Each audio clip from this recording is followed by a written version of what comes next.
University in Computer Science and Application, and completed his PhD degree from Jamia Millia Islamia in Computer Science.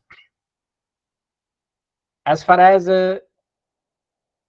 his academics are concerned, he is very much engaged in research and teaching activities, and he has completed 2 research projects, one from Jamia under innovative research activities and another from NRDMS. There was a DST project of more than 17 lakhs rupees, which he has executed.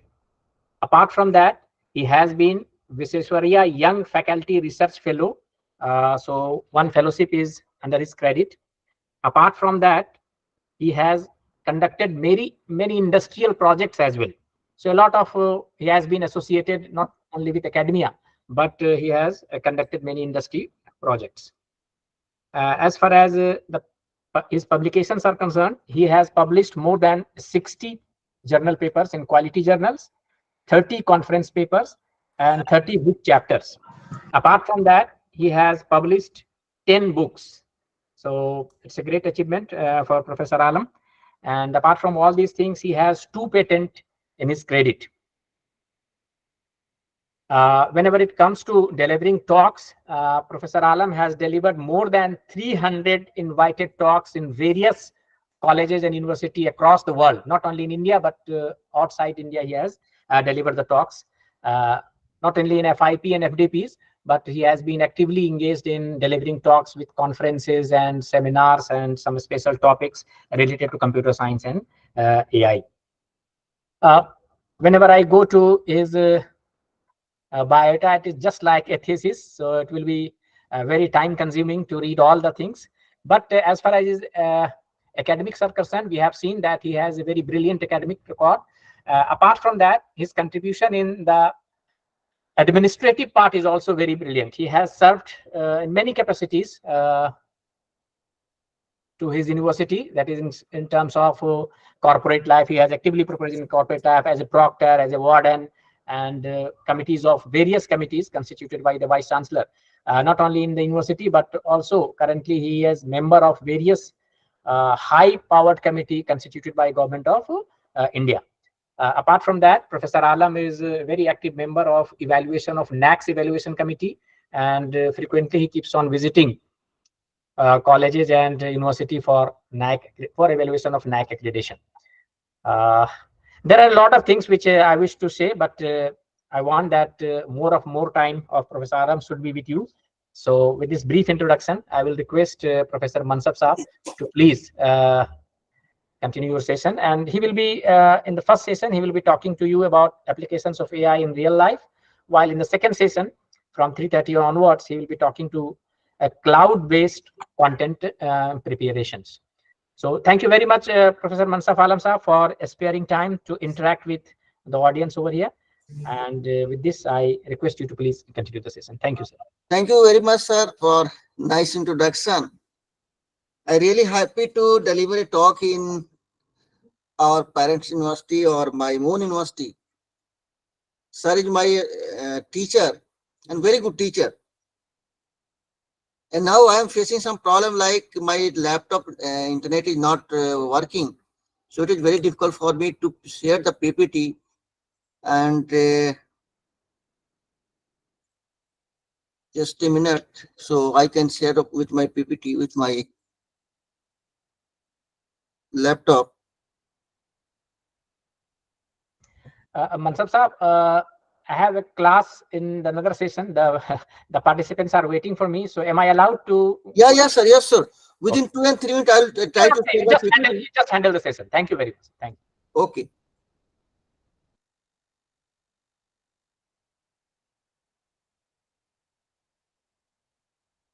Just give me 2 minutes so that I can connect my laptop with mobile phone.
मेरी आवाज आप तक पहुंच पा रही है?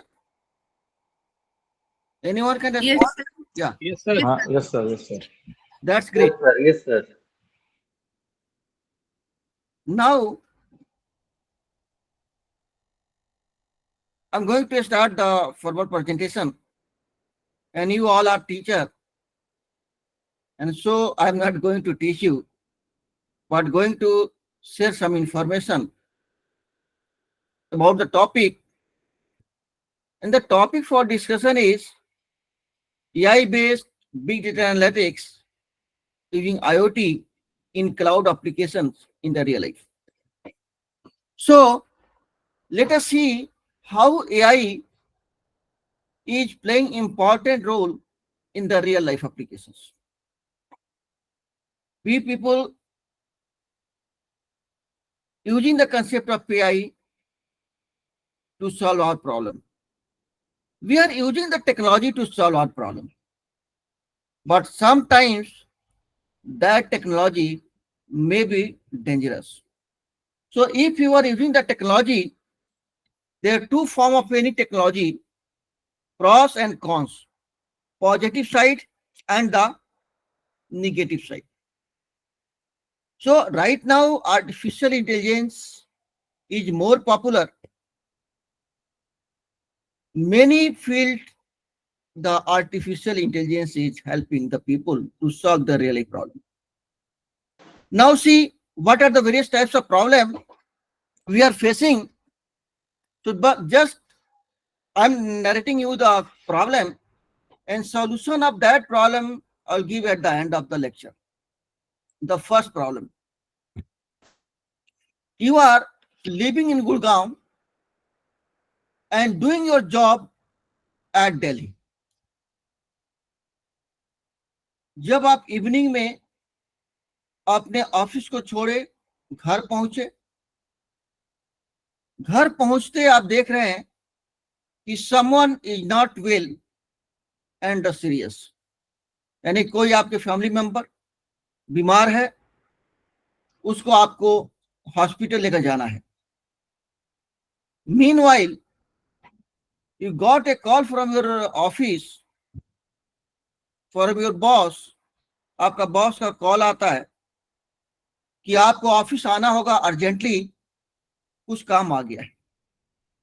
अब आप दुविधा में पड़ जाते हैं कि क्या आप अपने पेशेंट को हॉस्पिटल ले जाएं या आप ऑफिस वापस जाएं. अगर आप ऑफिस वापस नहीं जाते हैं, then you may lose the job.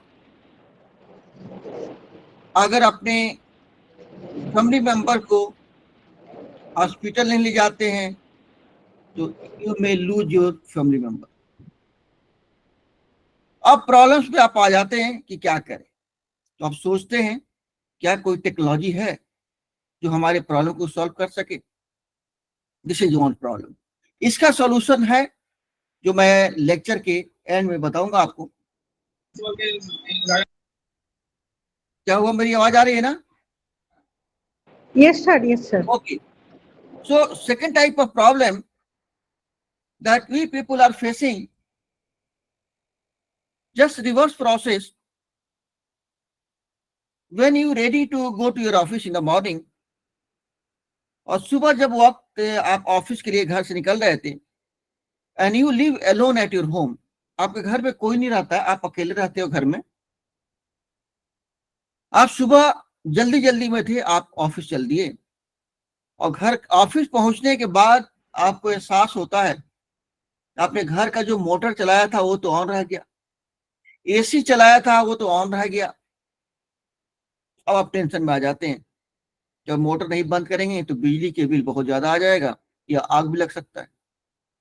AC चल रहा है, बिजली की बिल बहुत ज्यादा हो जाएगी, आग भी लग सकता है. ये परेशान हो जाते हैं क्योंकि अब आप 2 घंटे ट्रेवल करके वापस आएंगे नहीं, क्योंकि वहां पे ऑफिस पे काम है, बॉस आपको अलाउ नहीं करेगा. तो आप टेंशन में आ जाते हैं. तो सोचते हैं क्या कोई टेक्नोलॉजी है जो हमारे प्रॉब्लम को सॉल्व कर सके. Yes, now the technology is available.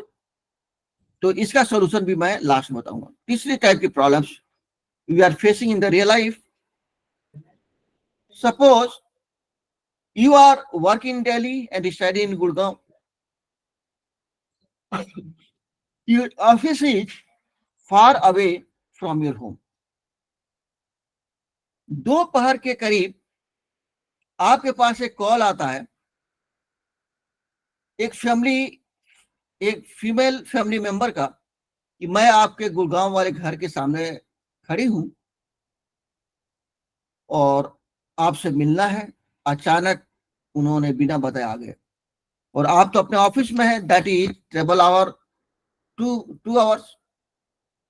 अब आप सोचते हैं कि क्या करें, घर कैसे जाएं, और वहां पे आप रात में जाएंगे तो वो लेडी मेंबर क्या करेंगी वहां पे, तो अब आपको परेशानी हो जाती है कि कैसे हम करें। तो उनको घर के अंदर टेक्नोलॉजी के जरिए आप घर में जा सकती हैं, बैठ सकती हैं, तो कुछ इसका सोल्यूशन क्या होगा उसको भी देखेंगे। तो ये हमारा 3 प्रॉब्लम हमने दिखाया आपको। इस प्रॉब्लम का सोल्यूशन हम इन टेक्नोलॉजी को यूज करके, cloud, data analytics, IoT and AI के इस्तेमाल करके हम रियल लाइफ में इस प्रॉब्लम का सॉल्यूशन कर सकते हैं। तो चलिए हम देखते हैं कि अब आर्टिफिशियल इंटेलिजेंस जो है ये है क्या, और हमारा इंटेलिजेंस यानी हम इंटेलिजेंट हैं, हम ह्यूमन बीइंग इंटेलिजेंट है, तो हम क्या अपनी सारी की सारी इंटेलिजेंसी हम मशीन को दे सकते हैं? अगर मशीन को इंटेलिजेंसी दे देते हैं तो what will happen in the future. चलिए हम अभी आपकी बात बताऊं कि there are 4 activities take place in the human mind to make the human being intelligent. अब हम किसी इंसान को कहते हैं कि इंटेलिजेंट है, किसी को कहते हैं इंटेलिजेंट नहीं है। अगर किसी इंसान से आप सवाल करें और आपको उस सवाल का सही सही जवाब मिल जाता है तो आप समझते हैं कि वो इंसान इंटेलिजेंट है, यानी कि उस इंटेलिजेंट के माइंड में huge amount of data stored है, इसीलिए उसने आपके सवाल का जवाब दे दिया। यानी intelligence means huge amount of data store in your mind, then you are able to give the answer or able to give the decision. That is the intelligence. And now people are trying to give the intelligence to the machine, means people are going to give the data to the machine. The artificial intelligence is oldest concept, but right now artificial intelligence is more popular. You know why? What is the reason behind it? Because of data. No data, no artificial intelligence. Huge amount of data, more artificial intelligence. That means if you are giving the data to make the intelligent, so based on that data, machine can answer to your query. So similarly, you are going to make the human being and the machine parallel. So how our brain work, because all the working of our brain, we are going to give to the machine. So first understand how our brain work, what are the various activities take place in your mind. So 4 activities take place in your mind. First one is known as the attention. Second one known as the rehearsal. Third one is known as the encoding. Fourth one is known as the retrieval. Attention means first activities. You know, if there is no network, so you can't able to transmit your message. अगर आप network नहीं है आपके पास तो आप अपने data को या मेल को कहीं आप ट्रांसमिट नहीं कर सकते। उसी तरह से अगर आप ह्यूमन नेटवर्क नहीं है तो आप अपने मैसेज को कम्युनिकेट नहीं कर सकते। जैसे आप क्लासरूम में जाते हैं, क्लासरूम में बच्चों को पढ़ाते हैं और बच्चों से पूछिए कि क्या आपको समझ में आया, तो बच्चा कहता है कि मुझे कुछ भी नहीं समझ में आया, जबकि आपने बहुत अच्छे से कंटेंट को डिलीवर किया in the class even then. Why? Because there was no network among the student and you. आपने कोई नेटवर्क ही नहीं बनाया. नेटवर्क कैसे बनाना? To make the attentive to the student, to the participant and yourself. That means that activity is known as the attention. If everyone are attentive, so each and every organs of the body ready to receive the message and transmit the message, then communication is possible.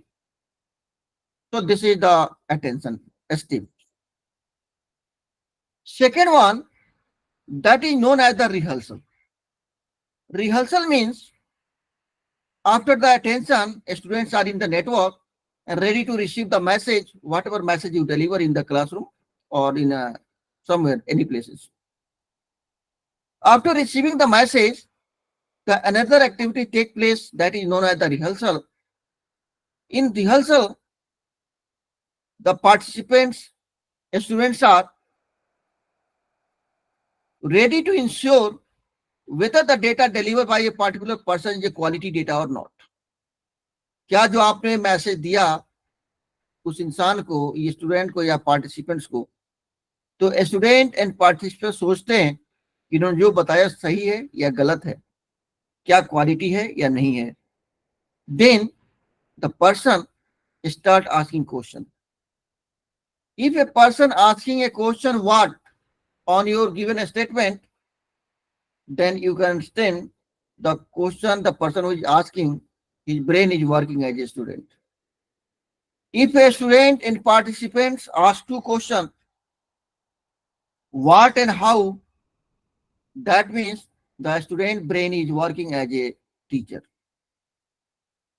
And if three questions arises by a particular person, what, how, and why, that means that student brain is working as a scientist. इस दुनिया में बहुत ही famous example है. हर एक इंसान एक दरख्त के पास बैठता है, जब फल नीचे गिरता है तो वो सरप्राइज नहीं करता है, क्योंकि उसको पता है फल ऊपर है दरख्त पे, पौधे पे, और टूटने के बाद उसको नीचे ही गिरना. ये अंडरस्टैंडिंग है पूरी दुनिया में सब लोगों की. लेकिन उसी दरख्त के पास एक ऐसा भी इंसान बैठे थे कि जब फ्रूट नीचे आया तो उन्होंने सवाल किया कि फल नीचे ही क्यों आया, ऊपर क्यों नहीं चला गया. तो सोचिए उस वक्त सब लोग उन पर हंसे होंगे, तो कहे कि कितना बेवकूफ आदमी है, इसको नहीं पता कि फल टूटने के बाद नीचे ही गिरेगा, ऊपर कोई चीज फेंकोगे तो नीचे ही गिरेगा. ये सवाल उन्होंने किया तो लोग हंसे होंगे. आपको पता है उस इंसान का नाम था न्यूटन, जिन्होंने साबित करके दिखाया कि क्यों ये फल नीचे ही गिरता, ऊपर क्यों नहीं. तो question is why. If you are asking the why, that means you are going to search something in the particular information delivered by the people. So that after asking the three questions and giving the answer, that information delivered by the speaker is quality. And then a next step started in the participants or student brain. That step is known as the encoding process. Encoding process means transferring the data from short-term memory to long-term memory. And that data permanently is stored there in the long-term memory. And you never forget it. आपका data वहां पे store हो गया है और जिंदगी में कभी भी उस डेटा की जरूरत होगी तो आप देख सकते. And the fourth step start, that is known as the retrieval process. Whenever you get the information from the surrounding, whenever you get some question from the surrounding, you can search the answer from the long-term memory where huge amount of data are stored and give the answer to the participants question. So this is the last one. आपने सोचिएगा कि एक ही brain है different situation में different तरीके से काम करता है। जैसे आप क्लासरूम में 1.5 घंटा पढ़ाते हैं, पढ़ाने के बाद जब बच्चे बाहर आते हैं उनसे पूछिएगा कि बेटा क्या समझ में आया, वो साफ साफ कहता है कि सर जी कुछ भी नहीं समझ में आया। लेकिन वही ब्रेन अगर कोई पिक्चर देख रहा है, 3 घंटे का पिक्चर देख कर आता है, पूरे के पूरी पिक्चर की कहानी के साथ, डायलॉग के साथ सब कुछ याद हो जाता है। ऐसा क्यों होता है? एक ही ब्रेन क्लासरूम में नहीं कुछ समझ में आ रहा है और पिक्चर हॉल में सब कुछ समझ में आ रहा है। अब चलिए आप टेक्स्ट बुक पढ़ना शुरू कीजिए, फर्स्ट पेज से लास्ट पेज तक पढ़ें और लास्ट में बुक को बंद करने के बाद एक एक लाइन आपके दिमाग पर होना चाहिए, तो नहीं होता। लेकिन वहीं पे आप नॉवेल की बुक पढ़िएगा तो नॉवेल के बुक आप स्टार्ट करेंगे फर्स्ट पेज से लास्ट पेज तक पढ़ेंगे, पूरी की पूरी कहानी आपको दिमाग पर आ जाती है। ऐसा क्यों होता है कि ब्रेन की डिफरेंट चीजों कैसे काम करता है? आप सीरियल देखते हैं, आप 1 हफ्ता तक इंतजार करते हैं क्या सीरियल आने वाला है, माइंड पे उसका चलता रहता है। तो ऐसा क्यों? क्योंकि ये 4 एक्टिविटीज पिक्चर हॉल में स्टार्ट हो जाते हैं, नॉवल देखते वक्त स्टार्ट हो जाते हैं, सीरियल देखते हुए स्टार्ट हो जाते हैं, लेकिन क्लासरूम में स्टार्ट नहीं होता। तो जब भी आप अगर इसमें रोल किसका होता है? क्लासरूम में टीचर का, पिक्चर में डायरेक्टर का और बुक में राइटर का। इन सब की जरूरत होती है, इन सबको रिस्पॉन्सिबिलिटी है। How to write the book, how to develop a program, how to write the script, how to make a movie, how to teach in a classroom, to activate the all activity. If the all activities is started in your mind, everything will be stored permanently in your brain. So that is. Now, see how the artificial intelligence emerge in the real world. Of same thing we are going to give to the machine so that machine can think, machine can take the decision. Now see a brief journey of artificial intelligence and how it started. See, the journey started from 1943. Maculians and Pitt prepare a title, a logical calculator of ideas immersed in nervous activities. थोड़ा बहुत AI का concept 1943 में मैकुलियस से किया। उसके बाद आपको आया 1943 के बाद, और यहाँ पे क्या हुआ कि ट्यूनिंग टेस्ट भी हुआ, वो सारी चीजें जो आप स्क्रीन पे देख रहे हैं। उसके बाद 43 के बाद 7 साल बाद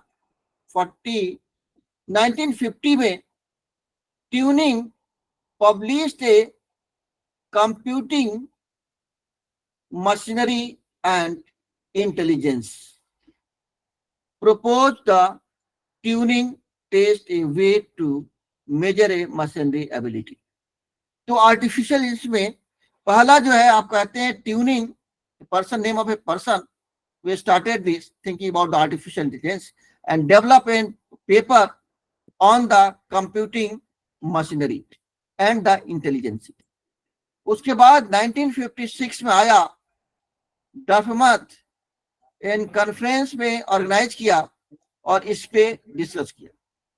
उसके बाद आया आपका 1951, उससे पहले भी था कि हार्वेन ने Minsky Dean Edmonds build and the first natural network of computer बनाया गया। फिर जर्नी चलता रहा। 1956 के बाद आया 1957। 1957 में रोजेट ने डेवलप किया a perceptions and the first artificial intelligence neural network. तो ये देखिए, ये जर्नी है, आप इसको देख सकते हैं। इस जर्नी में चलते चलते हम आज के डेट में 2023 तक पहुंच गए हैं और आज के डेट में आर्टिफिशियल इंटेलिजेंस पे huge technology is developed right now. यानी आर्टिफिशियल इंटेलिजेंस का भी ऐसा हो गया है कि each field of research people started using the concept of artificial intelligence. चाहे वो साइंस हो, लैंग्वेज हो, हिस्ट्री हो, यानी कि ह्यूमैनिटीज एंड लैंग्वेजेस, या सोशल साइंसेज, इकोनॉमिक्स है, कॉमर्स है, बिजनेस मैनेजमेंट है, सोशोलॉजी है, सोशल वर्क है, और in the field of medical sciences, in the field of education, in the field of sports. Everywhere people started using the concept of artificial intelligence. So it will be very dangerous in the coming future if all work is done by AI-based machine, then there will be problem in the society. So now see what people think about the artificial intelligence. According to the survey of Adenga, they ask a question, make a survey. Do you understand what artificial intelligence is? So 72% people said, yes, I know the artificial intelligence. 17% no, and 11% not sure. And now there are three phases of artificial intelligence: develop, underdeveloping, and future. In the PPT, shown by green color is developed, and yellow color underdeveloping, and violet color says about the future of artificial intelligence. So currently, let us see AI capabilities today. AI-based machine having 57% ability to learn. यानी कि आज के date में AI based machine के पास जो ability है, learn करने की एबिलिटी है, that is 57%. 50% problem can be solved by AI based machine. 37% AI based machine can interpret the speech.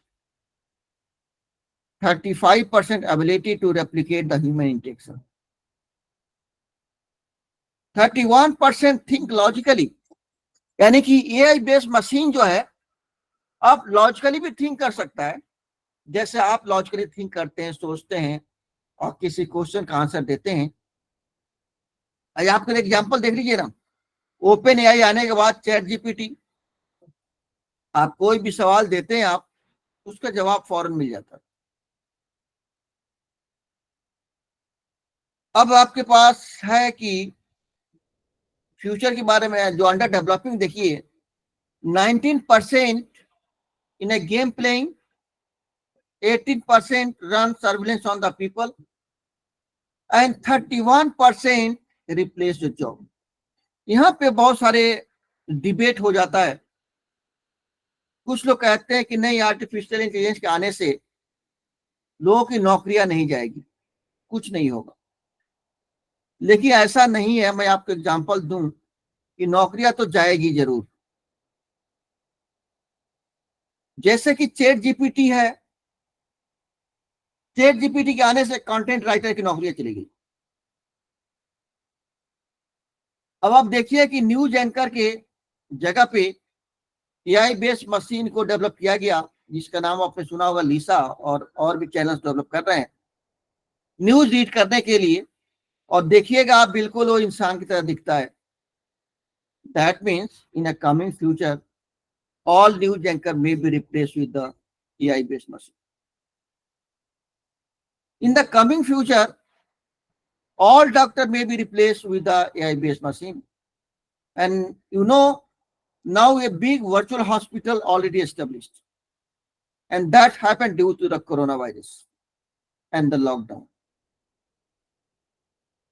Right now, people are preparing the virtual hospital, virtual doctor, virtual nurse. And that all are working properly. अब बहुत सही तरीके से काम कर रहा है। अब यहाँ पे बात करें हम जो डॉक्टर की, बहुत सारे लोग कह रहे होंगे नहीं ये पॉसिबल नहीं है कि एक एआई बेस्ड मशीन डॉक्टर कैसे बन सकता है, डॉक्टर की तरह कैसे ट्रीट कर सकता है। तो मैं आपको बताऊं कि अगर आप किसी डॉक्टर के पास जाइए तो वो बंदा आपको दवा और प्रेस्क्रिप्शन लिखने से पहले सबसे पहले कहता है कि आप टेस्ट करा कराइए। किसी भी डॉक्टर के पास जाइए, वो आपको कोई ट्रीटमेंट स्टार्ट नहीं करता है जब तक कि आप टेस्ट रिपोर्ट उसको ना दिखा दे। सबसे पहले कहता है ये पार्टिकुलर चीजों का टेस्ट करके आइए। तो doctor depend on the machine, doctor depends on the machine, तो why machine can't take the decision. अगर आप मशीन के आउटपुट पे आप डिसीजन ले रहे हैं तो वो डिसीजन तो मशीन भी ले लेगा। यही चीज साइंटिस्टों ने सोचा कि अगर हम मशीन का डिसीजन आउटकम देते हैं और डॉक्टर उस पर डिसीजन लेकर अपना ट्रीटमेंट करता है, तो मशीन क्यों ना डिसीजन ले ले और डिसीजन लेकर ट्रीट करे। अगर मशीन करता है तो इकोनॉमिकल भी होगा और फास्ट भी होगा और ज्यादा भी होगा। तो मशीन से जरिए टेस्ट किया, वहीं पे प्रेस्क्रिप्शन आया, वहीं पे आपको ट्रीटमेंट किया, फिर डॉक्टर का काम तो खत्म हो गया। और ये ऑलरेडी एस्टेब्लिश्ड है।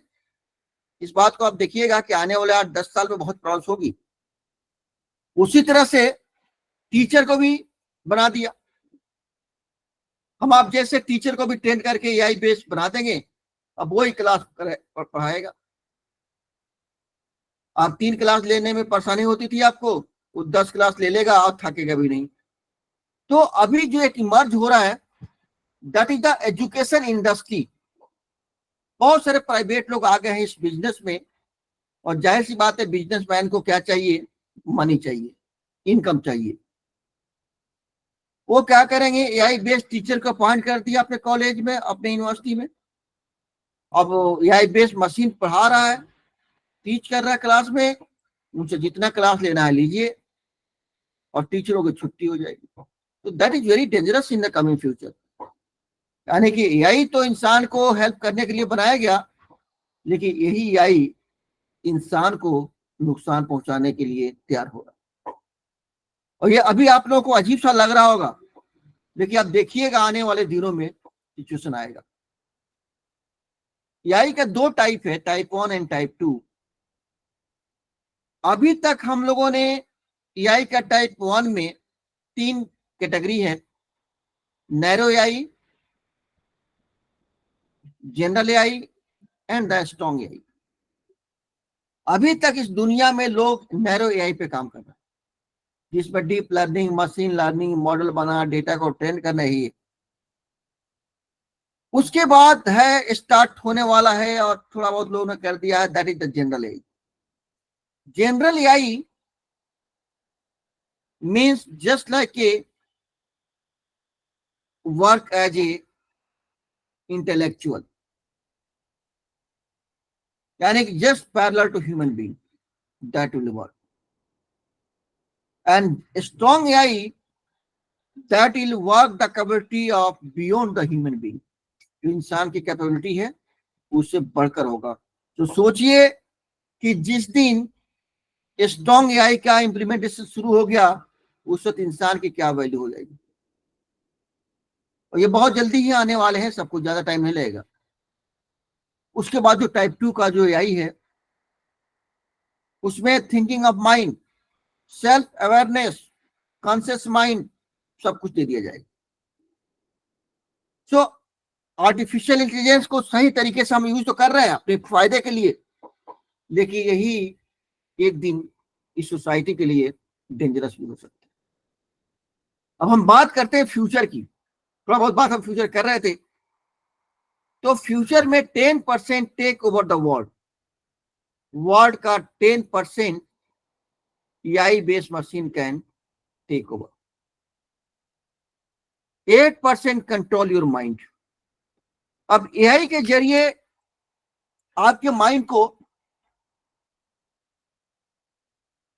कंट्रोल किया जा सकता है। क्या आपको लगता है कि अभी भी आपको माइंड को कंट्रोल किया जाता है? Yes, but in A coming future people can make the devices to control your mind. You once anyone control your mind, that will be dangerous for you people. क्योंकि अब आपका कंट्रोल आपके हाथ में नहीं होगा, आपका कंट्रोल किसी और के हाथ में होगा। अभी भी चालाक लोग आपके माइंड को कंट्रोल कर रहे हैं, लेकिन आपको पता नहीं चल रहा। कैसे? Through data. हम आपसे किसी से कुछ काम कराना है तो उसी से रिलेटेड हम आपको माइंड में डेटा डालना शुरू कर देंगे, और डेटा डालते डालते ऐसा हो जाएगा कि आपको जो मैं कहूंगा वही आप करेंगे। That is right now people are controlling your mind. Whatever you are watching on the social media, wrong चीज को बार बार दिखा देंगे तो आप राइट समझ जाओगे। हम चाहते हैं ये रॉन्ग है, लेकिन आप इसको राइट कहो, तो हम बार बार उसको दिखाएंगे तो आप भी कहें हाँ ये राइट ही है। आप सोचेंगे कि एक जगह से क्या 3 4 4 5 6 जगह से आ रहा है, तो 6 जगह से आ रहा है तो आप सही मानेंगे। यानी कि हम आपके माइंड को अभी भी कंट्रोल कर सकते हैं डेटा के जरिए, लोग कर रहे हैं। लेकिन in a coming future people will make a device that definitely control your mind. अब देखिए स्मार्ट वॉच आ रहा है, स्मार्ट वॉच में एक बटन दबाया हमने, बना दिया to control the mind of a human being. आपने देखा होगा स्मार्ट वॉच में बहुत सारे आपके बॉडी का मेजरमेंट है, हार्ट बीट है, व्हाटएवर ऑक्सीजन लेवल है, जो भी आजकल स्मार्ट वॉच में आ रहा है। मान लीजिए उसी में हमने ऐड कर दिया control the mind of other, what will happen? मान लीजिए कि आपका दोस्त आपके साथ बैठा हुआ है और कहता है कि चलो दोस्त चाय पीने चलते हैं, और आपका मूड नहीं है चाय पीने का, आपका बहुत ही करीबी दोस्त है, तो मना कैसे कर सकते हैं? बैठे बैठे सिग्नल दबाया, उसके माइंड को कंट्रोल किया और बोला चाय पीना सेहत के लिए हानिकारक है। थोड़ा ही देर में, फ्रैक्शन ऑफ सेकेंड में बच्चा कहेगा दोस्त यार आज रहने देते, चाय चाय पीना सेहत के लिए हानिकारक है, कंट्रोल कर लिया। अगर आप इसको निगेटिव डायरेक्शन यूज करते तो वेरी डेंजरस होगा। मान लीजिए आपकी वाइफ ने आपसे कहा कोई सामान खरीदने के लिए, the price of that item is 60,000 and you don't have money to invest on it. आपके पास पैसा तो नहीं है, लेकिन वाइफ को दुखी भी नहीं कर सकते आप, तो आप क्या करिए, उस सिग्नल को वाइफ के सिग्नल माइंड पे भेजिए, अब बोलिए कि आइटम इज नॉट गुड, तो खुद ही मना कर देगी कि नहीं नहीं हमेशा नहीं खरीदनी। तो चलिए कहीं कहीं पे पॉजिटिव डायरेक्शन में अगर आप यूज करते हैं तो अच्छी बात है, लेकिन इसी टेक्नोलॉजी को अगर लोग गलत डायरेक्शन में यूज करें तो बहुत ही डेंजरस। अभी आपने बहुत सारे न्यूज सुना होगा, इस एआई का मिसयूज होना शुरू हो गया है, जैसा कि डीप फेक स्कैम आपने देखा। स्कैमर आज के डेट में आर्टिफिशियल इंटेलिजेंस का बहुत इस्तेमाल कर रहे हैं to hurt the people, to make people lose the money. बहुत तरह के क्राइम में यूज होने लगा। तो आप इसके बेनिफिट तो बहुत कम आप देख रहे हैं, लेकिन अब इसका मिसयूज शुरू हो गया है सोसाइटी में, वो डेंजरस। बहुत सारी चीजें टेक्नोलॉजी हम डेवलप करते हैं अच्छाई के लिए, लेकिन उसकी कहीं कहीं पे मिसयूज भी होने लगता है, जैसा कि आज के डेट पर आपने सुना होगा बहुत सारे scam, cyber crime using the machine artificial intelligence. Last है 14% फील इमोशन। अब आप कहते होंगे कि चलो ठीक है, मशीन को आप सब कुछ दे दीजिए, दिमाग दे दीजिए, पावर दे दीजिए, कंप्यूटेशन पावर दे दीजिए, क्या उसको इमोशन आप दे सकते हैं? तो right now it is proof, yes you can give the emotion to the machine also in the coming future. यानी कि कोई भी मैसेज को लिसन करके जो आपके रिएक्शन होता है, जो आपका इमोशन होता है, उसी तरह से मशीन कैन डू। आप किसी का बैड न्यूज सुनकर आप रोने लगते हैं, उसी तरह मशीन को बैड न्यूज सुनाइए, मशीन रोने लगेगा। कोई खुशी खुशी न्यूज को सुनकर, अच्छे न्यूज को सुनकर आप खुश हो जाते हैं, उसी तरह मशीन को भी कोई अच्छे न्यूज सुनाइए वो भी खुश हो जाए। यानी कि you are going to give the emotion to the machine. That means machine is perfectly similar to the human being. So that all about the artificial intelligence. जो शुरू में मैंने कहा था कि 4 activities take place in the human mind, अब वही चारों एक्टिविटीज को हम मशीन में देने जा रहे हैं। पहला मैंने कहा था active attention, attention to get the data, to generate the data. So data is generated here in the machine, that may be structured, unstructured, example video and data. So first you can acquire the data, you can generate the data. AI is possible where huge amount of data are available. Then the next step to store. Data is stored in the database and the server. एक चीज आपको बता दूं, बार बार big data आ रहा है। Big data का मतलब कि huge amount of data, high volume data coming in the high velocity, there is a variations in the data, and the data which not stored under the traditional data architecture is known as the big data. यानी petabyte डेटाबाइट पे data होता है। तो data store means store is data is stored in database and the server.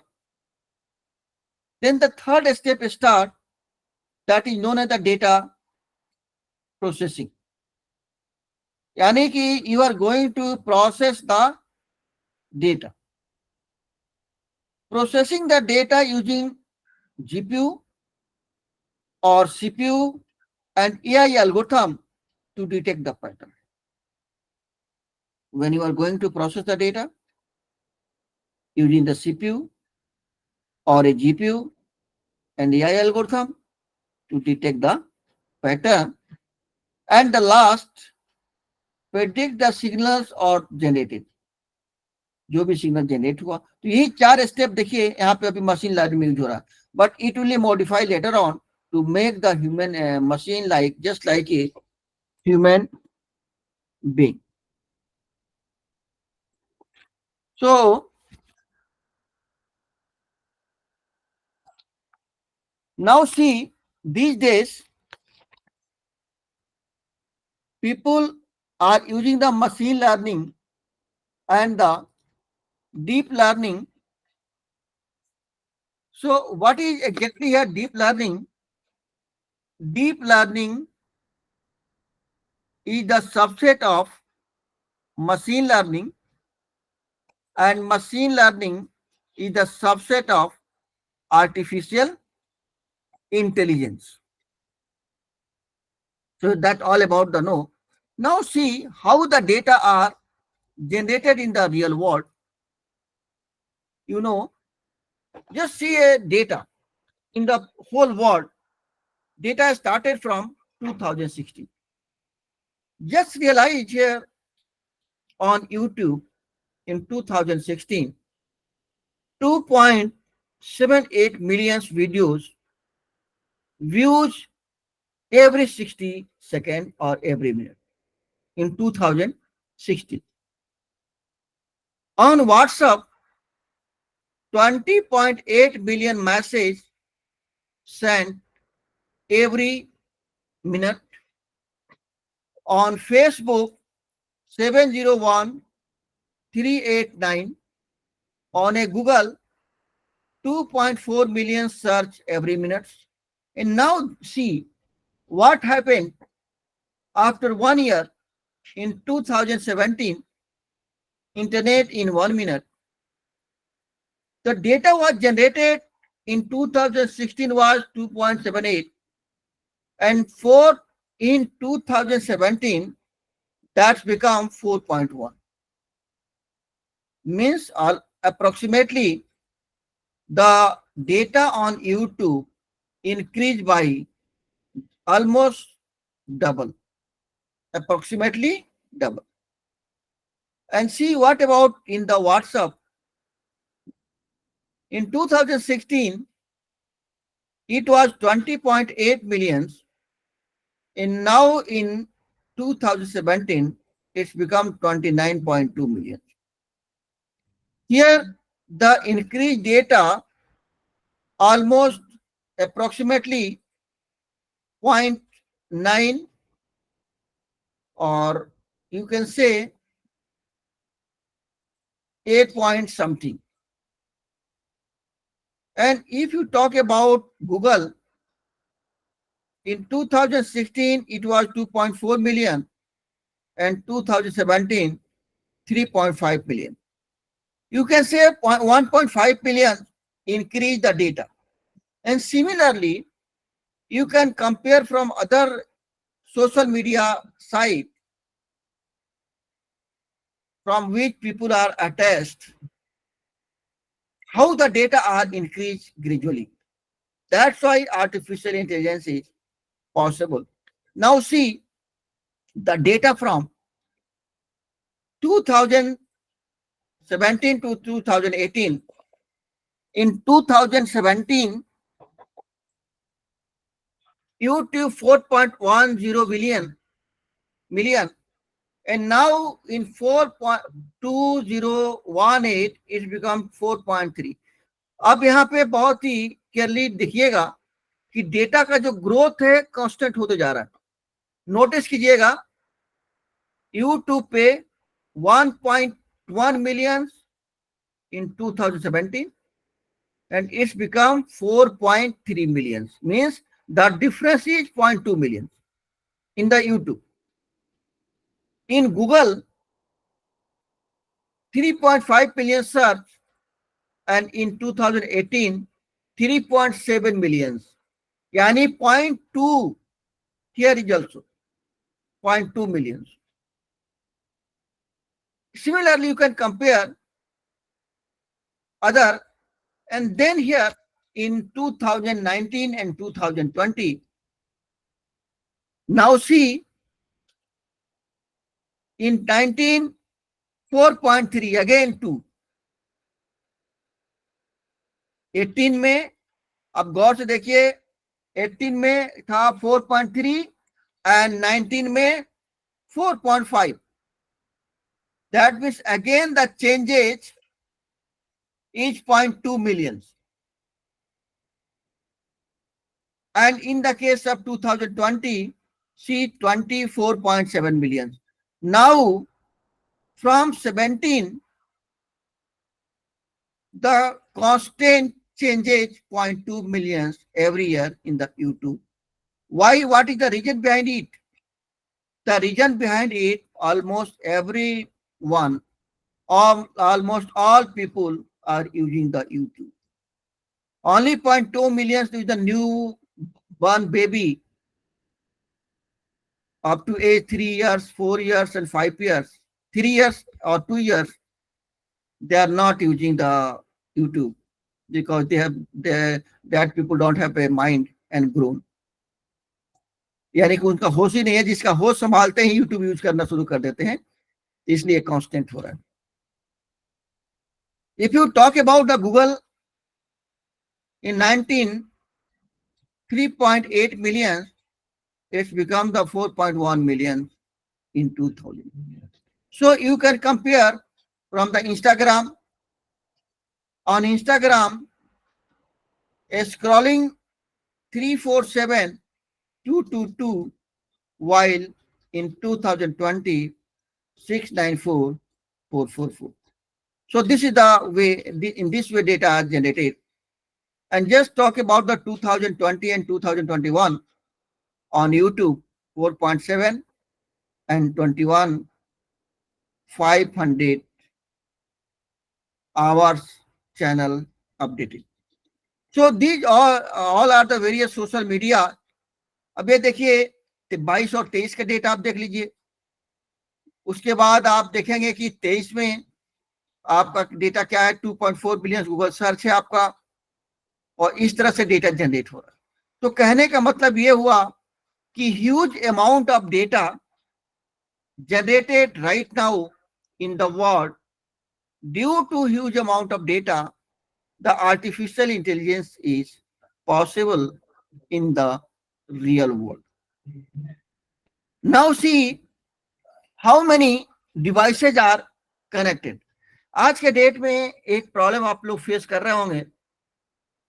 Problem का नाम है network congestion problem.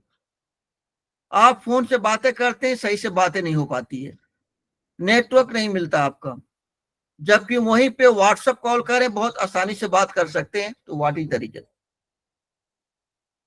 Problem क्या है, कहाँ पे प्रॉब्लम है कि नॉर्मल कॉल पे बातें नहीं हो रही है और व्हाट्सएप से बात हो रही है? तो आप यहाँ पे देखिए, आपको एहसास होगा कि जैसे ही नंबर ऑफ कंज्यूमर बढ़ेंगे और बैंडविड्थ कम होगा तो सिग्नल स्ट्रेंथ रिड्यूस हो जाता है।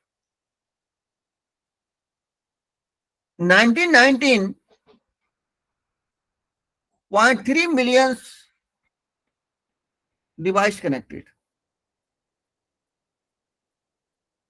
In 1999, 90.0 million devices were connected. In 2010, 5.0 billion devices connected. In 2020, 20.6 million devices connected. And it is a projection of 2025 that 1.0 trillion devices will be connected. Now see a scenario of the whole world. How much data generated in the real world? V volume is the characteristics of big data. In North America,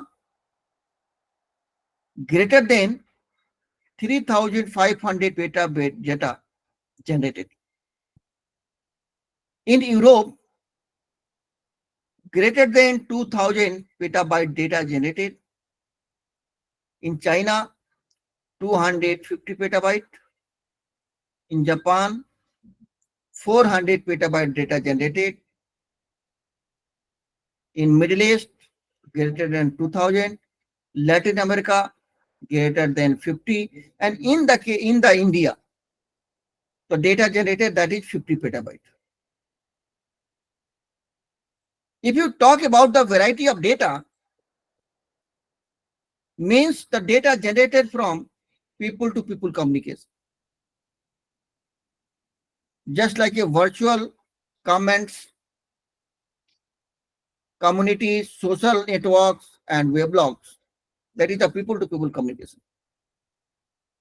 People to machine communication, archive, medical devices, digital TV, e-commerce, smart cards, bank card, computer, mobile, that all come under the people to machine communication.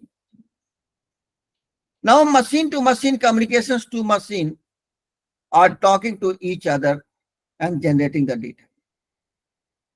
Like the sensors, GPS device, barcode scanner, surveillance camera, scientific research.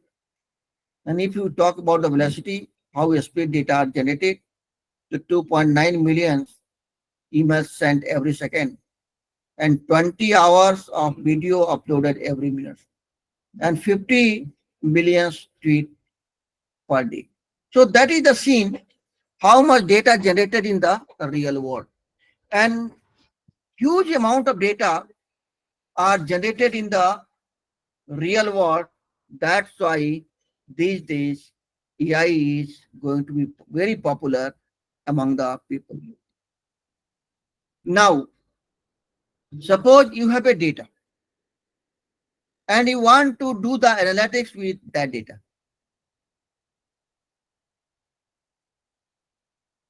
So, how can you do the analytics? There are 4 types of big data analytics. First one, descriptive. Second one, diagnostic. Third one, predictive. And fourth one, prescriptive. अब किस situation में किस तरह के data analytics का आपको use करना होगा, तो सबसे आसान तरीका मैं बताऊंगा आपको कि आपको एक क्वेश्चन करना है और उस क्वेश्चन का अगर आंसर मिलता है तो आप डिसाइड कर सकते हैं कि कौन सा डेटा एनालिटिक्स आपको यूज करना है। अगर आपको चाहिए answer of A question what happened, अगर कोई एक्सीडेंट हो गया या कुछ हुआ है उसके बारे में जानना चाहते डेटा है, आप जानना चाहते हैं उस डेटा में कि what happened, and if you want to get the answer of that, then definitely you can go for descriptive big data analytics. And the level of advancement is low. Incorporate AI and machine learning, that is not usually. Level of popularity used almost all organizations.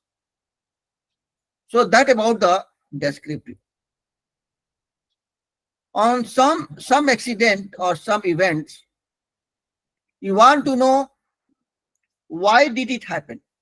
मान लीजिए कि कोई accident हो गया या train दुर्घटना हो गई या कहीं पे आपका लॉस हो गया बिजनेस में या कोई सा भी सिचुएशन हो, आप जानना चाहते हैं कि ऐसा क्यों हुआ, कि हमारा नुकसान क्यों हुआ, ट्रेन का हादसा क्यों हुआ, कहीं पे कोई चीज में क्लैप्स क्यों हो गया, यानी कि why did it happen. If you want to know, then definitely go for the diagnostic big data analytics. And with the help of diagnostic big data analytics, you can find the answer of your question why. And the level of advancement in diagnostic is medium, and AI incorporate AI and machine learning in diagnostic is sometimes. Diagnostic big data analytics level of popularity used by many organizations. Many organizations use the diagnostic big data analytics to answer the question why it happened. Third type of big data analytics,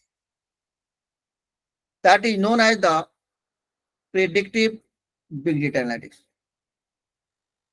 If you want to get the answer on question what will happen next, and this is very important, if you want to predict the future, then definitely go for the predictive data analytics.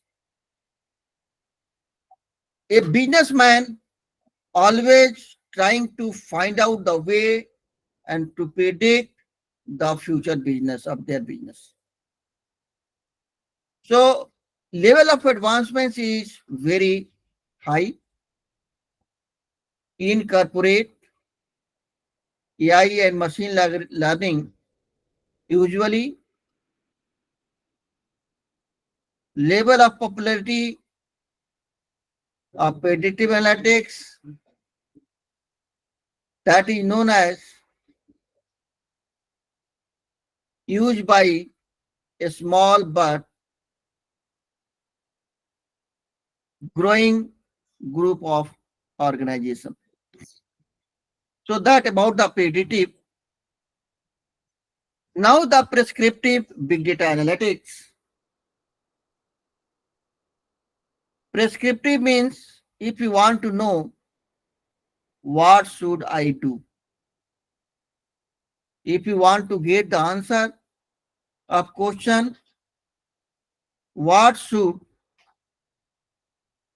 I do, then definitely go for the prescriptive big data analytics. The level of advancement is very high.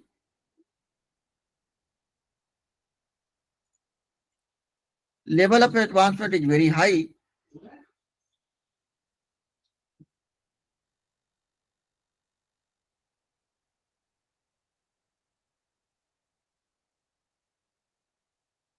And incorporate AI and machine learning is always level of popularity not yet wide spread.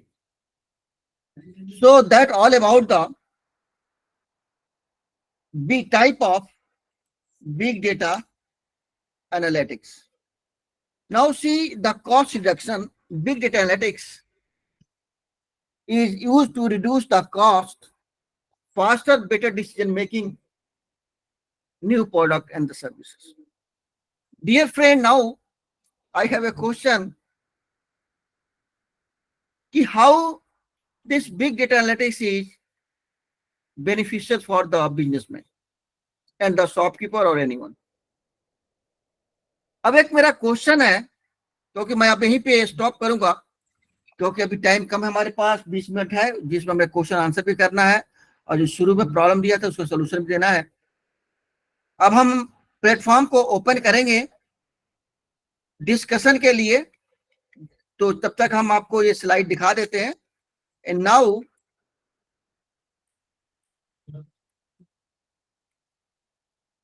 अब हमें बात करते हैं एक यहाँ पे जो बात किया डेटा एनालिटिक्स का.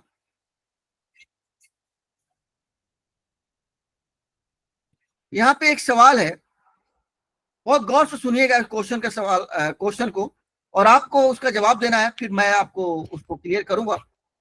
मान लीजिए कि एक दुकानदार एक कुरकुरे का दुकान चला रहा था. वो 9 रुपया का खरीद कर 10 रुपए में बेच रहा था.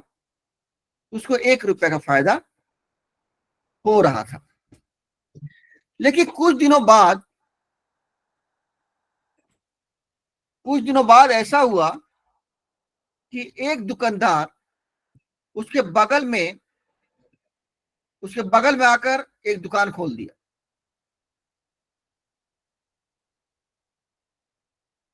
और उस कुरकुरे को 9 रुपए में बेचना शुरू कर दिया. तो पहला दुकानदार को समझ नहीं आया कि 9 रुपए के सामान को खरीद कर 10 रुपए बेचता तो एक फायदा होता, 9 रुपए में खरीद कर 9 रुपए में बेचे, इसको फायदा कैसे हो रहा है. वो सोचा कि इसको नुकसान होगा और कुछ दिनों बाद ये अपने आप ही दुकान को बंद करके चला जाएगा. लेकिन हालात कुछ उल्टा हुआ. वो दुकानदार का दुकान चलता रहा और कभी बंद नहीं हुआ. तब इसको सरप्राइज हुआ कि कुछ न कुछ टेक्निक तो है. तो आप में से कौन लोग हैं जो बताएंगे कि उसको फायदा कैसे हो रहा है? किसी के पास आइडिया है? Now platform is open for the discussion.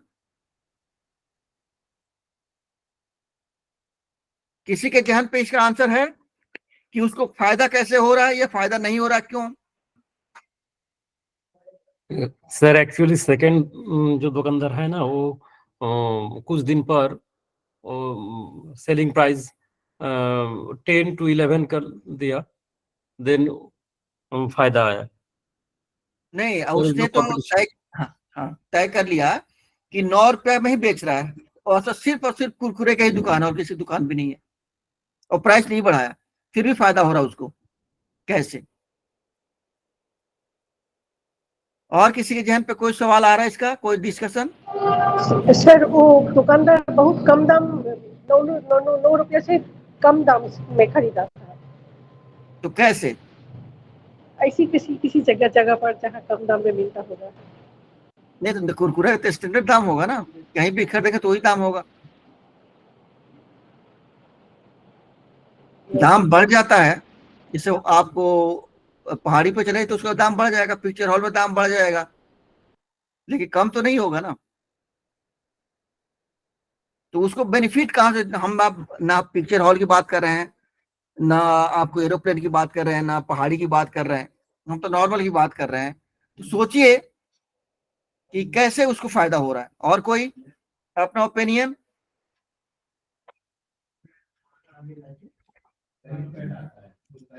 किसी के जहन पे जो अगर सवाल आता है तो बताइए आप।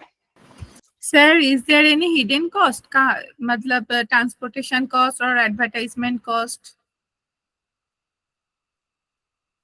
नहीं, वो तो कॉस्ट होता तो प्राइस बढ़ जाता ना, उसने हाँ, तो प्राइस कम में दे रहा है औरों से, तो उसको फायदा कैसे हो रहा है, ये सवाल है। थोड़ा सोचिए, नहीं तो मैं इसका आंसर बताऊंगा मैं।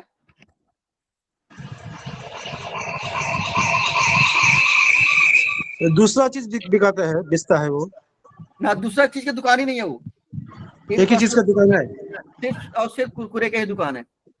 लार्ज नंबर से कितने पर फायदा नहीं होता है, क्या डिस्काउंट मिलता है? तो सर अगर 9 रुपए के 9 रुपए में बेचेगा तो क्या फायदा होगा?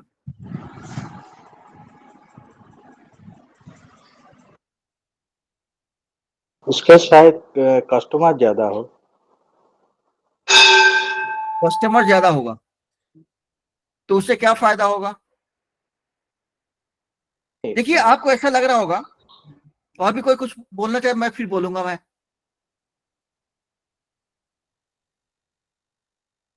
और भी आपके जहन पे कुछ आ रहा हो सवाल, और मार्केट में जब मैं बताऊंगा तो आपको एहसास होगा कि मार्केट में ही चल रहा है। आप एक तो कह सकते हैं नो प्रॉफिट नो लॉस पे बेच रहा है वो, कह सकते हैं ना। Feel free to ask the question, don't worry. आप चाहो तो इंटरेक्शन कर ऐसा सकते ही हैं। तो लग रहा है। हैं? कहीं कहीं नकली कुरकुरे नहीं लिया था सर? नकली लिया था? अच्छा, और this is the business strategy. और जो आपके जहन पे आए आप इंटरेक्ट कर सकते हैं डायरेक्टली। स्वपनिल साहब, स्वपन मंडल साहब, आपने रेज हैंड किया, कुछ कहना चाह रहे हैं? उन्होंने चलिए, रीपैकेटिंग किया। यस। अब चलिए, अब मैं बता रहा हूं कैसे किया उसने। ओके। उसने क्या किया, ये बिग डेटा एनालिटिक्स या डेटा एनालिटिक्स का एप्लीकेशन यूज किया अपने बिजनेस में। अब वो कैसे किया ये बता रहा हूं आपको। 1 महीना तक जो दुकानदार था पहले से, पुराना दुकानदार, तो उसके दुकान पे जितने भी कंज्यूमर आते थे, कस्टमर आते थे, उस इंसान ने 1-1.5 महीना तक उन कस्टमर का बिहेवियर को नोट किया। क्या बिहेवियर को नोट किया, डेटा को रिकॉर्ड किया कि एक कस्टमर अगर दुकान पे आता है तो उसका बिहेवियर कैसा होता है। That is very important. तो उसके बिहेवियर को नोट किया 1-1.5-2 महीना तक सारे का, उसके पास डेटा हो गया। डेटा को फिर एनालिटिक्स किया। एनालिटिक्स करने में जो रिजल्ट आया उसमें लिख रहा है कि बहुत सारे पैरामीटर डाला था कि जितने भी 99% जो लोग आए वो सब ने सिर्फ प्राइस को देखा। उसमें से कोई भी एक ऐसा इंसान नहीं था जो उसके क्वांटिटी को देखे। उस रिजल्ट को एनालिटिक्स से ये पता चला कि almost 99% people are interested in the pricing of the product, not about interested about the quantity of the product। ठीक है जी। अब उसने अपना, अब ये उसको एक आइडिया मिल गया, क्या डेटा एनालिटिक्स का आउटकम मिल गया। अब उस आउटकम के बेस पे इसने एक स्ट्रेटजी बनाई अपनी दुकान खोलने की। ये गया कुरकुरे वाले कंपनी के पास, उसे कहा कि साहब आप 9 ग्राम 9 रुपए में देते हो, जो मार्केट में चलता है आपका, जो लोग 10 रुपए बेचते हैं, तो आप मुझे 8 रुपया में 8 ग्राम दे दीजिए, और साइज वही रखिएगा, और क्वांटिटी जरूर लिखिए 8 ग्राम। उसने क्या किया, 8 ग्राम 8 रुपए में लिया और मार्केट में 9 रुपए बेचना शुरू कर दिया। तो 1 ग्राम से उसके साइज पे फर्क नहीं पड़ता, और बकायदे लिखा हुआ क्वांटिटी 8 ग्राम। जब वो पुराना देखेगा 9 ग्राम, बेईमानी भी नहीं कर रहा, वो अपना स्ट्रेटजी बनाया और मार्केट को बेच रहा है। तो जो पुराने दुकानदार का फायदा 1 रुपए का हो रहा था, वही फायदा इसको हो रहा है। इसीलिए कहते हैं कि strategy is very important in A business. A art people know they get success, and the art that not known by the people they are failure. तो बिजनेस में हर इंसान पास नहीं कर सकता है, बिजनेस में हर एक इंसान सक्सेस नहीं होता है, कुछ ही इंसान सक्सेस होता है जिसके पास अपनी स्ट्रेटजी होती है। यहाँ पे डेटा एनालिटिक्स का बहुत ही इस्तेमाल होता है। हर इंसान अपना बिजनेस ओपन कर देता है, लेकिन बिजनेस में कोई जरूरी नहीं कि उसको फायदा हो जाए। मैं आपको एक चीज बताऊं, आजकल चल रहा है 3 चीज, बिजनेसमैन, बिजनेस, शॉपकीपर और इंटरप्रेन्योर। ये बड़ी इंपॉर्टेंट चल रहा है आजकल, पहले शॉपकीपर और बिजनेस। अब आपको पता है बिजनेसमैन एंड शॉपकीपर में क्या फर्क है? किसी को आइडिया है कि बिजनेसमैन एंड शॉपकीपर में क्या, दोनों बिजनेस ही है? नहीं आइडिया है? वो अलग लोग सर, हाँ। दोनों अलग लोग हो सकते हैं। अगर मैं जॉइंट वेंचर में करूँ, सपोज मैं बिजनेस स्ट्रेटेजी बनाती हूँ और किसी को हायर करती हूँ कि तुम दुकान में रहो और दुकान चलाओ, तो मतलब जो दुकान चला रहा है he just invest his time, and जो बिजनेसमैन है he just invest his money और any kind of ideas, so that is called joint venture business और some kind of that, I think so. Ma'am आपका field क्या है, subject क्या है? Sir economics है। Very good. Economics, commerce, management is important. Madam आपसे मैंने एक सवाल ये किया था कि बिजनेसमैन, देखिए वो तो वेंचर की बात हो गई, मैं सिंपल वे में, अच्छा कोई बिजनेसमैन एंड शॉपकीपर में क्या फर्क है? और कोई बात बोलना चाहेंगे? और कोई बोलना चाहेंगे इस पे कि क्या फर्क है? चलिए मैं बता रहा हूं। एक बंदा, देखिए दोनों शॉपकीपर और बिजनेसमैन में क्या फर्क है? एक शॉपकीपर मार्केट में जाता है और मार्केट से आपको 5 किलो संतरा उठाता है, उस संतरा को 15 रुपये पर केजी खरीदता है या 10 रुपये पर केजी खरीदता है, तो 5 केजी का प्राइस हो गया 50 रुपये। वो अपने शॉप पे लाता है और उसको 10 के जगह 15 रुपये में बेचता है, तो उसको 25 रुपये का फायदा होता है। That is the shopkeeper. Businessman क्या करता है कि 5 किलो संतरा को लाता है 50 रुपया में, उसका जूस निकालता है, उसको बोतल में पैकेजिंग करता है और मार्केट में बेचता है। तो उतने में मान लीजिए कि 30 बोतल 40 बोतल बना दिया, 10 रुपये पर बोतल, तो जितना का लिया तो उसे डबल का इसको इनकम हो रहा है। This is the difference between businessman and the shopkeeper. Businessmen always try to follow the business process to get the maximum money, and they apply their mind. But shopkeeper only buy the product and sell the product by only changing the price of the product.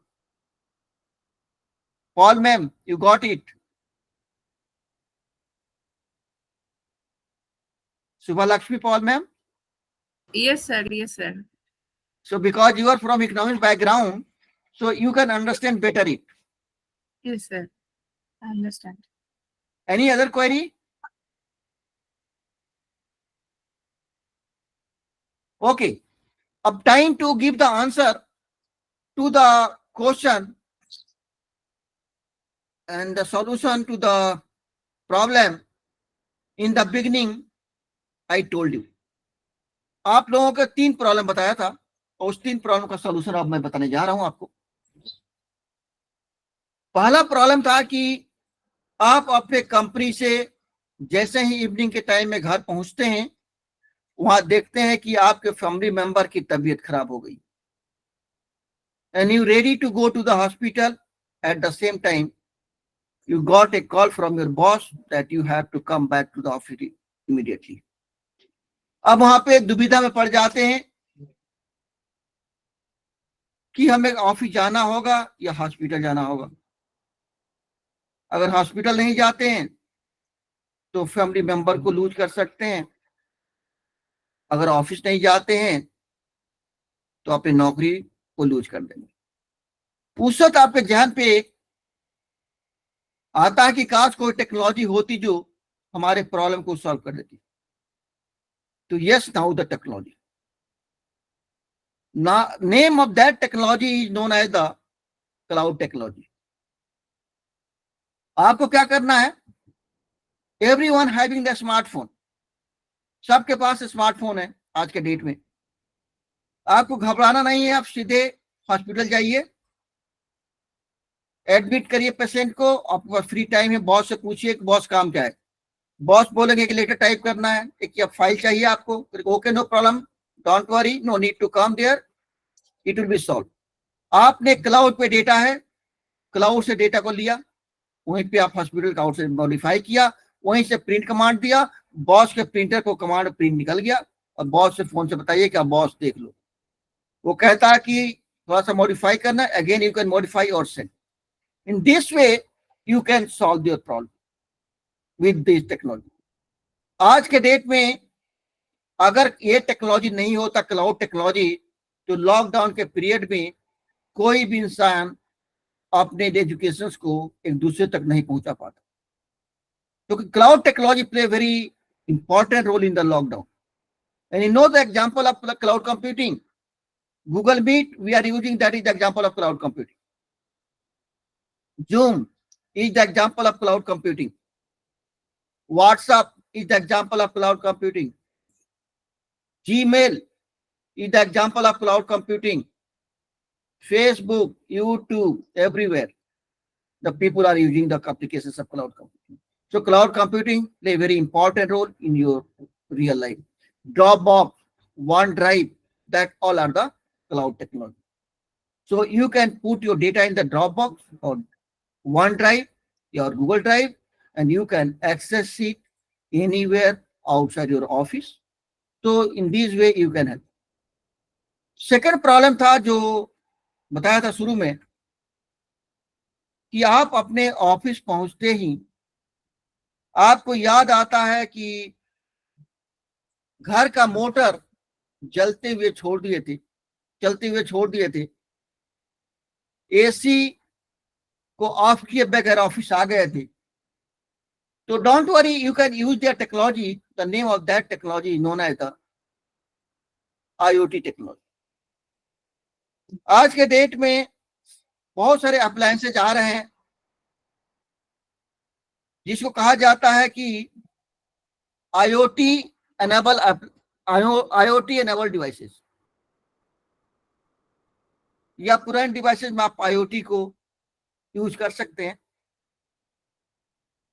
क्या करना है, आपके devices को, घर के जितने bulb, fan, AC, washing machine, motor, that all can be connected with mobile phone, with your mobile phone. Mobile के जरिए अगर मोटर बंद नहीं है तो आप वहीं से मोटर को स्विच ऑफ कर सकते हैं, ऑन कर सकते हैं, AC को ऑन कर सकते हैं, AC को ऑफ कर सकते हैं।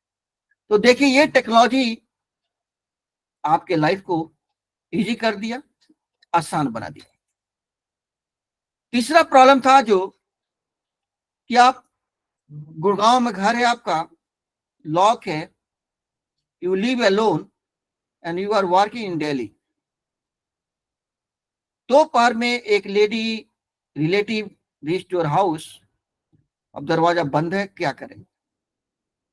Again, you can use the AI, IoT enabled and a smart door. And a smart door is connected with your mobile phone. So with the help of your mobile phone, you can open the door and tell the lady relative to enter in the house and rest, and door will close automatically. So these technology are helping in day-to-day life of human being. So technology always help the people, but maximum use of technology may be harm the people. There is a side effect of technology also. But what I realize, artificial intelligence is more popular and people are using, but in the coming future, it will be dangerous for the society. So now, formally, I stop the talk here and interested to take the question from you people. अब आपके पास जो भी सवाल है, आप अपने सवाल को हमारे सामने रख सकते हैं ताकि मैं उसका जवाब दे सकूं. तो चलिए, feel free to ask any question in your mind.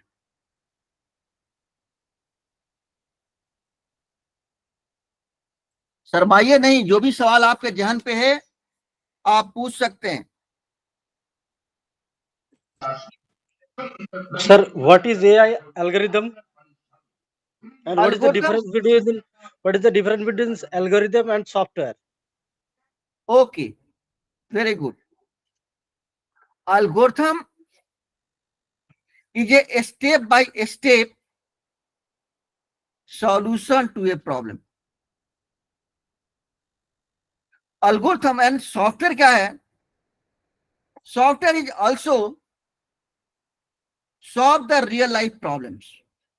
तो जब भी हम रियल लाइफ प्रॉब्लम को सॉल्व करते हैं, एक प्रोग्राम बनाते हैं और उस प्रोग्राम के लिए लॉजिकल पार्ट को एल्गोरिथम कहते हैं, यानी कि हम लॉजिक वहां देते हैं. अब उस एल्गोरिथम को किसी पार्टिकुलर लैंग्वेज में प्रोग्राम करते हैं उस लॉजिक का, यानी कि algorithm is same for all language but the syntax semantics for language are change. यानी कि एक एल्गोरिथम किसी भी लैंग्वेज में लिख सकते हैं अकॉर्डिंग टू देयर लैंग्वेज, यानी कि सिंटैक्स एंड सेमेंटिक्स. तो जो हम प्रोग्राम लिखते हैं, और group of program is a software to solve the real life problem. तो ये बिगर सेंस में आप देखते हैं, algorithm is the logical part of that program. Okay, you got it? Yes, sir. Any more question?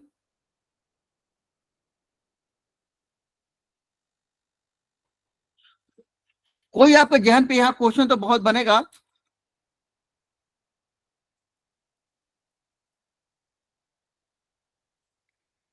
जी आइए, सवाल बताइए अपना.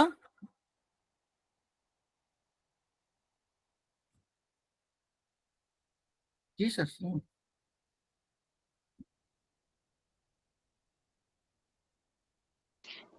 हेलो सर, तो एआई का अल्टीमेट क्या मैनकाइंड के लिए यूजफुल है कि नहीं? अल्टीमेटम इन फ्यूचर, ये तो देख पा रहे हैं कि इन फ्यूचर. सर दोबारा क्वेश्चन बोलिएगा. सर क्या क्वेश्चन है? एक्चुअली एआई का यूज होना लग रहा है कि इन फ्यूचर ये तो हमें ऐसा एक सिचुएशन देगा कि हमारा जॉब या एम्प्लॉयमेंट ये सब तो डेंजर में आ जाएगा. जी तो जी. क्या सर ये इसको लेना चाहिए कि नहीं, या कितने तक हम ले सकते हैं ऐसा ही? देखिए, आपको इसको लेना और नहीं लेना से कोई फर्क नहीं पड़ेगा. आने वाले दिनों में देखिए, आज के डेट में बिजनेसमैन है, बिजनेसमैन को चाहिए अपना फायदा. ठीक है, तो हम क्या करेंगे, वो अपना यूज करेंगे टेक्नोलॉजी. अब आने वाले दिनों में हमें इसको पढ़ना चाहिए, क्योंकि पैराडाइम शिफ्ट होगा. नौकरियां तो जाएगी, तो नौकरियां दूसरी तरफ जनरेट हो जाएगी. तो अगर आप एआई के तरफ इंक्लाइंड हो रहे हैं, वहां कुछ सीख रहे हैं, तो आप तो सर्वाइव कर लेंगे, लेकिन अदर फील्ड में नहीं होगा. क्योंकि हमें रोकने से रुकेगा नहीं, ये गवर्नमेंट ही पॉलिसी बनाकर रोक सकती है कि इस लेवल तक आपको यूज करना है। अगर पॉलिसी नहीं है तो कोई भी नया चीज डेवलप करेगा और उसको यूज करके बिजनेसमैन को नया चीज चाहिए ही चाहिए। अब जाहिर सी बात है, इंसान को जो आसान और सस्ता मिल जाए वहीं जाएगा, जो महंगा और ये लगेगा वो नहीं जाएगा। तो अब देखिए हिस्ट्री उठाकर कि इंडस्ट्री 1.0, इंडस्ट्री 2.0, इंडस्ट्री 3.0। अब इसके बारे में थोड़ा सा बताऊं। इंडस्ट्री 1.0 में क्या था, इंसान बैलगाड़ी अपने ह्यूमन बीइंग काम करते थे, लेबर होते थे। इंडस्ट्री 2.0 में क्या हुआ, मैकेनिकल चीजें आ गया, यानी कि आग और पानी को यूज करके स्टीम इंजन बनाया, आपने इंजन बनाया, रेल बनाया, चलता रहा। सबसे बड़ा जो रेवोल्यूशन आया दैट वाज द इंडस्ट्री 3.0। 3.0 में क्या हुआ कि कंप्यूटर साइंस को ऐड कर दिया गया। जब कंप्यूटर साइंस को ऐड किया गया तो पूरे वर्ल्ड में रेवोल्यूशन हुआ कि लोगों की नौकरियां चली जाएगी। इसमें बहुत सारे डिबेट हुआ, बहुत सारे पॉलिटिशियन ने बात की कंप्यूटर आने के बाद। लेकिन सच है, कंप्यूटर आने के बाद बहुत सारी नौकरियां गई लोगों की, लेकिन नई जॉब जनरेट हुई। जैसे आप उसको देखेंगे, STG, NIT, बहुत छोटे छोटे इंस्टीट्यूट खुल गए थे कंप्यूटर का, यानी कि एक रेवोल्यूशन आया। लेकिन देखिएगा, सिविल, इलेक्ट्रिकल सब लोग माइग्रेट करके कंप्यूटर साइंस माना शुरू कर गए, तो बाकी फील्ड में कम हुई। अब इस वक्त होने क्या जा रहा है इंडस्ट्री 4.0 में कि AI, blockchain, cloud computing, IoT, industrial IoT, virtual reality, augmented reality combine हो रहा है। तो अब इसको होने से नौकरियां जाएगी लोगों को, लेकिन दूसरी तरह की नौकरियां जनरेट होगी। तो आपको इस तरफ आने पड़ेंगे। समझ में आ गया सर आपको? हाँ सर, ठीक है, thank you sir. Any more question?